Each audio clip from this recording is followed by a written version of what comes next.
O, pnawn da, a croeso i fideo adolygu Carlan Cymru, adolygu TGAU Bioleg, efo fi, Mr Davies, a heddiw da ni'n mynd i sôn am uned 2.7 microbau cymwysiadau iawn, so mae hwn just ar gyfer y criw triphlyg. Okay? Nodau sesiwn heddiw fydd i ganolbwyntio ar dangos pwyntio chi'r cyfeiriad ar gyfer adnoddau, creu trefnydd gwybodaeth, a wedyn ymarfer rhywfaint o hen gwestiynau. Iawn? Felly, fel dwi'n dweud, o hyd, mae llwyth o adnoddau ar gael o dysgu cyfunol ar gwefan cybac, hefyd cyn-bapurau a cynlluniau marcio, mae heina yn adnoddau gwerthfawr iawn ar gyfer eich adolygu chi. Okay? Mae gwefan tanio hefyd, os da chi jyst yn Google tanio, mae hwnna yn wefan lle mae llwyth o stwff parod i chi weithio'ch ffordd drwy. Okay? Reit, be da ni'n mynd i wneud heddiw ydy creu trefnydd gwybodaeth. Okay? So bwriad hwn ydy casglu ynghyd y gwybodaeth pynciol ar gyfer yr uned i gyd. Okay? Unwaith da chi wedi gwneud hwnna, a da chi'n gallu ail-greu yr trefnydd heb sbio nôl yn eich nodiadau, mae hwnna'n golygu bod y gwybodaeth yn eich pen chi, a wedyn da chi'n gallu mynd ymlaen i gymhwyso. Okay? Cofiwch pan da chi'n adolygu, 50% o'r gwaith angen bod yn cymhwyso, a 50% angen bod yn dwy'n i gof. Iawn? Felly, da chi angen darn o bapur, iawn, yn ddelfrydol A3, da chi eisiau splitio fo mewn i 4 fel dwi wedi gwneud fan hyn, a da ni'n mynd i chynkio'r uned lawr mewn i 4 is-ram sy'n mynd i fod yn hawdd i gofio. Okay? Felly, unwaith da chi efo eich papur a'ch pen, byddwn ni yn cychwyn. Iawn? Felly, yn bocs 1 ar eich trefnydd gwybodaeth, da chi eisiau sôn am techneg aseptig. Iawn? Excuse me, mae techneg aseptig yn cyfres o bethau da chi'n neud, okay? So mae o basically yn dill, okay? So mae'n dill o atal halogiad, okay? So mae'n atal halogiad. Halogiad ydy contamination, iawn? So mae'r dill aseptig yn stopio yr bacteria da chi'n mynd i dyfu rhag cael ei halogi, rhag cael ei contaminated gan bacteria o'r amgylchedd. Mae o hefyd yn stopio unrhyw bacteria da chi'n tyfu, halogi chi a gwneud chi'n sta. Okay? So, mae o'n dill o tyfu bacteria yn lan, os liciwch chi. Okay? Tyfu bacteria efo sampl pur. Alright? So, be mae hwn yn neud, basically, ydy lladd unrhyw bacteria, neu stopio unrhyw bacteria trosglwyddo o lle da chi eisiau nhw i lle da chi ddim eisiau nhw. Okay? Felly, byddwn ni yn tyfu bacteria ar disglau petri. Okay, so mae hein yn disglau bach plastig crwn fel yna, a beth gyda nhw yn nhw ydy jelly agar, iawn, a da chi'n tyfu eich microbau yn fanna. Okay? So be da ni eisiau ydy, da ni eisiau rhoi sampl o'n organeb targed ni ar fanna, heb bod unrhyw ffwng neu viruses neu bacteria o'r amgylchedd yn halogi ein agar. Okay? Da ni eisiau sampl pur o bacteria ar yn plat. Okay? Iawn, so, i ddechrau, da ni'n sterileiddio y dolen frechu. So, dolen frechu ydy hwn, iawn, y lŵp bach yma, a hwn ydy beth da chi'n defnyddio i trosglwyddo bacteria. Okay? So, ni'n sterileiddio fo er mwyn lladd unrhyw bacteria o'r amgylchedd sy'n arno fo. Okay? So, ni'n lladd hwnna. Alright? Da ni yn sterileiddio yr lledaenydd gwydr. Okay? So, mae hwn yn sbredio'ch bacteria chi o gwmpas y plat. Okay? So, mae hwnna angen i sterileiddio, achos da ni ddim eisiau unrhyw bacteria sy'n ar fanna tyfu ar yn plat ei gan ni. Okay? Da ni'n fflamio ceg flasg yn ei thriniad, iawn. So, yn fan hyn, mae'n bacteria targed ni, a da ni eisiau trosglwyddo rhywfaint o hwnna ar yn plat ei gan ni. Iawn? Ond beth da ni ddim eisiau ydy unrhyw bacteria o fan hyn, o'r amgylchedd sy'n ar gwddw'r botel, mynd mewn i'n plat a dinistrio halogi'n plat ni. Okay? So, mae hein i gyd yn ddilliau sydd yn lladd bacteria o'r amgylchedd. Iawn? Er mwyn sicrhau sampl pur o bacteria ar eich plat agar. Okay?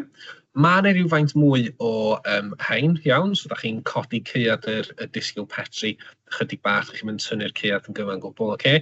So, be da chi eisiau fan hyn ydy, beth ydy dull aseptig, iawn? Rhywfaint o pethau yn y dull sydd yn golygu bod o'n aseptig, a wedyn sut mae hein yn sicrhau bod o'n aseptig. Iawn? Reit. Rhywfaint fan hyn o cwestiynau cyflym, iawn. Felly dwi eisiau i chi stopio'r fideo, dwi eisiau chi gael bash ar ateb heina, a wedyn ailgychwynwch y fideo a fydd yr atebion yna i chi. Iawn, felly dyna yr atebion i'r cwestiynau yna. Iawn? Oce, da ni'n symud ymlaen rwan i bocs 2 ydy bocs 2 ar eich trefnydd. Okay? So rwan, cyfrifo cytrefi. Okay? So weithiau, beth da ni angen ydy gwybod faint o bacteria sydd mewn ryw sampl neu gilydd. Okay? Hanfod hwn ydy bod un cell, okay? So mae bacteria, neu microbau ddylwn ni ddeud. Okay? So microbau ydy organebau ungellog, iawn. Bacteria yn math o organebau ungellog, ond fel arfer bacteria ydy beth da ni'n tyfu ar y platiau. Okay? So mae microbau yn organebau ungellog sydd yn ymrannu i fod yn dda, iawn. So be da ni'n galw hwnna ydy ymholltiad deuol. Iawn, mae 1 yn troi'n 2, mae 2 yn troi'n 4, mae 4 yn troi'n 8. Nes bod gennych chi cytref weladwy. Okay? So da chi ddim yn gallu gweld yr microb i gychwyn.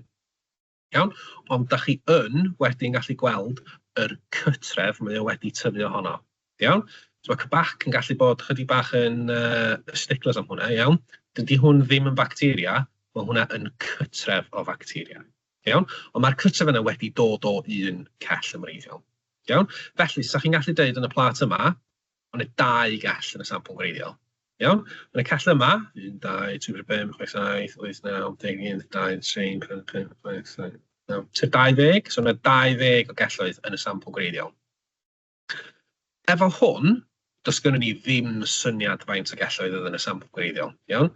Achos mae'r cytrefi wedi cyfuno, maen nhw wedi merge efo'i gilydd. Iawn? So da ni ddim yn gallu gweld cytrefi unigol. So da ni ddim yn gallu defnyddio hwnna ar gyfer cyfri. Da ni ddim yn gallu defnyddio hwnna na hwnna, achos mae rhai'r cytrefi wedi cyfuno efo'i gilydd. Yn fan hyn, mae yna cytrefi wedi cyfuno efo'i gilydd, iawn? Ond da ni yn gallu defnyddio hwn. Iawn, da ni'n gallu defnyddio hwnna ar gyfer cyfri cytrefi. Alright? Iawn ta, be da ni'n neud weithiau? Achos, os dwi'n cymryd sampl o rhywbeth sydd efo llwyth bacteria fel llaeth, iawn, a dwi'n platio fo fyny, mae'n jyst yn mynd i dyfu fel e. Iawn?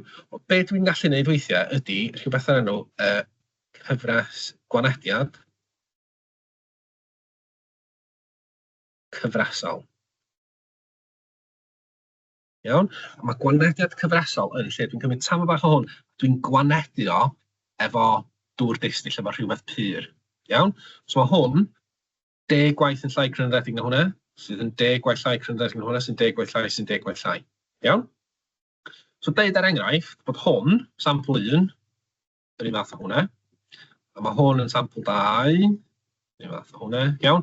Dal, gormod o gytrefi, dwi ddim yn gallu cyfrifo faint oedd yn y sampl rhif 2 yma, achos mae'r cytrefi wedi cyfuno, iawn? Dwi ddim yn gallu gwneud rhif 3 chwaith, iawn?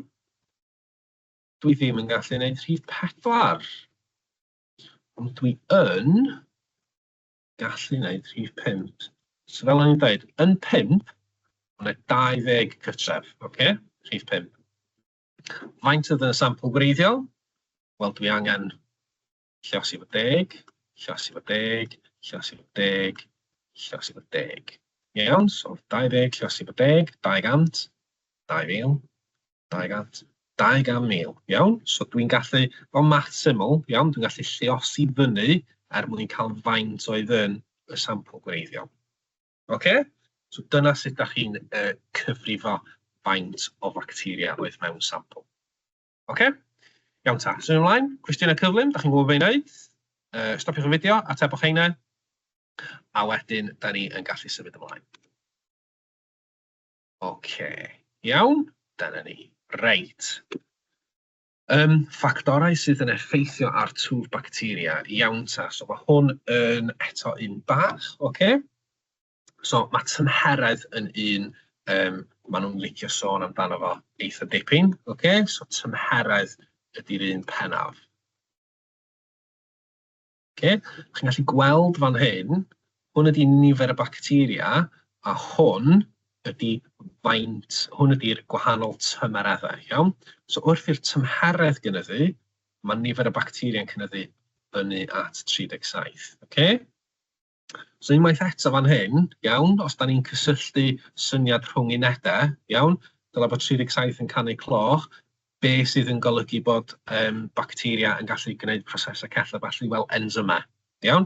So os di rhywbeth yn mynd dros 37 neu dros I tymerydd optimum, nhw cychwyn bod yn cychwyn rhannu ar graddfa llai, oherwydd bod I enzymau nhw'n cael ei effeithio yn ddrwg iawn gan y tymheredd. Okay? Maen nhw'n dechrau dadnatureiddio. Iawn? Mae tymheredd yn un, so yn fan hyn, da chi'n gallu gweld, maen nhw'n licio sôn, maen nhw'n licio gofyn cwestiynau am pam bod ni'n cadw bwyd mewn oergell. Iawn? So, mewn oergell, be da ni'n neud ydy, da ni'n lleihau cyfradd twf. Iawn? So, da ni'n lleihau cyfradd twf sy'n golygu bod bwyd ddim yn cael ei dyfetha. Iawn? Mae bwyd yn cael ei dyfetha achos bod yna bacteria yn yr amgylchfyd o'n gwmpas ni o hyd, mae o tyfu ar yn bwyd ni, a'r bacteria sy'n dyfethu'r bwyd, wneud o ddim y ddau fita. Right? Os da ni'n cadw bwyd mewn oergell, mae o'n gwneud y cyfnod mae'r bwyd yn iach I fita yn hirach, achos mae o'n lleihau cyfradd twf. Dydy o ddim yn lladd bacteria, mi eith bwyd yn ddrwg yn yr oergell os da chi'n cadw nhw am fis, iawn? Ond be mae'n gwneud ydy, mae o'n cynyddu'r amser mae bwyd yn aros yn ffres. Okay? Da chi'n gallu gweld mewn rhewgell, okay, yn y freezer ar -20, mae o'n stopio yr celloedd rhag ymholltu'n ddeuol. Okay? So mae'n stopio nhw rhag tyfu. So dyna pam mae bwyd yn y rhewgell yn gallu para am hirach, iawn? Achos mae'r bacteria sydd arno fo wedi stopio'n gyfan gwbl. Okay? Mae'n ei gysylltiad fan hyn, so tymheredd yr un mawr maen nhw'n licio, okay? Mae pH hefyd, okay? Yn un, mae etholion, iawn, sydd fel arfer yn yr eigar, iawn? Hefyd weithio mae'n sôn am oxygen, iawn? So mae bacteria sydd yn licio oxygen fel arfer yn rhai orau, mae bacteria sydd ddim yn licio oxygen rhai anaerobig, iawn? Mae hein yn rhai pathogenic gallu neu chi'n sal. Okay? So mae hein yn ffactorau sydd yn effeithio ar twf bacteria, ond tymheredd ydy'r biggie. Iawn? Reit, unwaith eto, 4 cwestiwn cyflym I chi, stopiwch yr fideo, atebwch heina, a wedyn nhw'n ni ail gychwyn y fideo I chi, iawn? Okay, dyna I chi yr atebion ar gyfer eich cwestiynau cyflym. Okay? Reit ta, dwi eisiau sôn rwan am eplysydd, iawn? So mae eplysydd yn peiriant da ni'n defnyddio mwyn tyfu microbau neu cynnyrch microbaidd. O, pen wedi mynd dros mae llais I fanna, microbaidd. Okay? So, enghraifft, mae'n rhai cynnyrch, mae'n rhai microbau mae'r cynnyrch yn defnyddiol. Okay? So, enghraifft, mae'r ffwng penicillium, cynhyrchu penicillin, da ni'n defnyddio hwnna fel gwrthfiotig. Iawn? Mae rhai ffwngau yn cynhyrchu alcohol sydd hefyd yn gallu bod yn ddefnyddiol. Alright? So, cynnyrch microbaidd, enghraifft, penicillin ydy'r un maen nhw eisiau chi wybod. Iawn? So, penicillium ydy'r ffwng sydd yn cynhyrchu penicillin. Iawn, a penicillin hwnna ydy'r gwrthfiotig sy'n cadw ni'n iach. Okay? Reit, basically beth sgynnych chi fan hyn ydy tanc mawr, iawn? So mae'r hylif yn fan hyn, dyma ydy'r cyfrwng sydd yn lle mae'r microbe yn tyfu. Okay? So mae'r microbe yn tyfu yn fan hyn. Alright? Mae gennych chi maetholion, stwff i mewn ar gyfer yr microbau defnyddio mwyn tyfu. Cyfrwng meithrin, dihaint. So sylwch fan hyn eto, da ni'n sôn am technegau aseptig. Da ni ddim eisiau un microb arbennig ni fan hyn gael ei heintio gan rhywbeth o'r tu allan nag oes. Mae gennych chi rhywbeth yn y canol sy'n troi, pulsadur neu ffyn troi, neu paddles weithiau. So be mae hwnna'n gwneud ydy mae'n sicrhau bod y microbau yn dod i gysylltiad efo'r cyfrwng, efo'r maetholion. Iawn? Mae gennych chi glychor fan hyn. Be mae glychor yn gwneud ydy mae o'n rhoi aer aseptig mewn. Iawn, felly bod yna cyflenwad o ocsigen ar gyfer yr microbau. Mae gennych chi mesurydd gwasgydd, mae gennych chi chwiliadydd crynodiad ocsigen, iawn, so'r oxygen probe sy'n sicrhau bod yna ddig ocsigen. Chwiliadydd pH, iawn, a wedyn mae gennych chi asid ag alcali ar gyfer mesur y pH. Eto, cysylltiad yn ôl efo'r bit da ni newydd sôn am y ffactorau sy'n effeithio.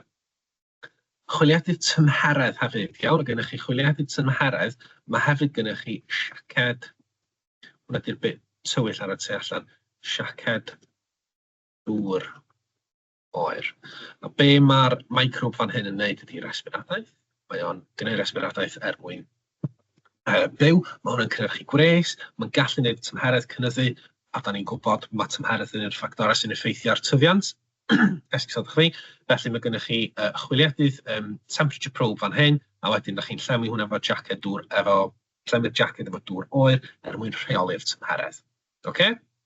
So unwaith eto, mae'n ei gysylltiad agos iawn fan hyn rhwng be da ni wedi sôn am efo tyfu bacteria, iawn, so da ni eisiau tyfu fan'na, techneg aseptig, so da ni angen cadw yn microb da ni eisiau yn yr eplesydd byr, iawn, a wedyn y ffactorau sydd yn effeithio arno fo hefyd. So dyna ydy'r 3 maes da chi eisiau cofio pan da chi'n sôn am y plesydd. Alright?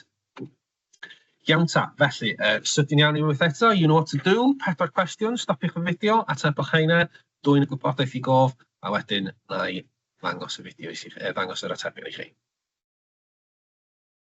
Iawn, so dyna i chi'r stwff yn fanna.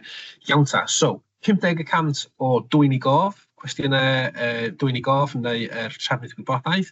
Be dwi eisiau chi wneud rwan ydy dwi eisiau chi gael bash ar y cwestiwn yma, iawn? Felly, dwi eisiau i chi stopio'r fideo, dwi eisiau i chi sicrhau bod chi yn gwneud yr pwyntiau yma, iawn? Darllen dwywaith, amlygu be yn union mae'r cwestiwn yn gofyn. Os yna unrhyw termau ydych chi'n mynd dall, ydych chi'n gallu gweithio allan be mae'n gofyn oherwydd cyd-destun y cwestiwn, iawn? Be mae'r cwestiwn yn gofyn, Stopiwch y fideo, atebwch heina, a wedyn na i ddangos yr atebion i chi, Dyna i chi'r atebion, iawn, felly stopiwch y fideo eto, cywirwch, gnewch yn siŵr bod chi yn cywiro unrhyw beth ydych chi wedi cael o'i le, Iawn ta, lyfli, diolch yn fawr iawn. Just chydig o bethau fanna i chi ymarfer eich gwybodaeth pynciol, Cofiwch, da chi angen cymhwyso gwybodaeth hefyd, iawn. 50% cymhwyso gwybodaeth, 50% dwy'n gwybodaeth i gof, Y peth pwysig ydy sicrhau bod chi'n gweithio'n galed, Lyfli, diolch yn fawr iawn i chi, a pob lwc yn eich arholiad, guys,